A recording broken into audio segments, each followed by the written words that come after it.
আজি ঢলা বজাৰৰ পৰা বৰলীয়া মাছ, নদীৰ মাছ কিনি আনিলোঁ আৰু লগতে বিলাহী, আলু, ভোল চব্জি লৈ আনিলোঁ আৰু পিঁয়াজ জলকীয়া কাটি ৰেডি কৰি থলোঁ, বনাবৰ কাৰণে ৰেডি। মাছ ফ্ৰাই কৰিলোঁ, মই মাছ ফ্ৰাই কৰি আছোঁ।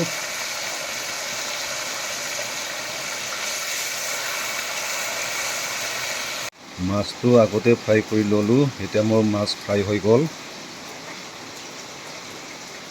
পিঁয়াজ জলকীয়া আগতে ভাজি লৈ লৈছোঁ। আলু দিলোঁ, আলুটো আগতে ভাজি লৈ লওঁ। দিলোঁ ভোল আৰু বিলাহী দি দিলোঁ, এতিয়া ভাজি আছোঁ ভোল বিলাহী দি পেলাই। এইটো পানী দিলোঁ,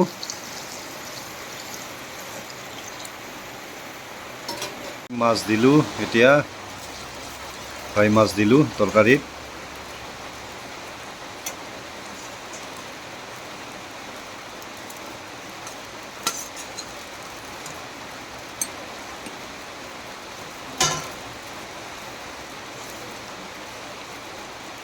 good morning everyone.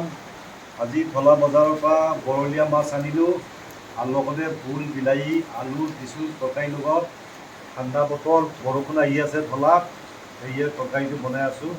Gravy type হ'ব, খাই কিন্তু মজা লাগিব, মস্তি লাগিব আজি দুপৰীয়া মাছ।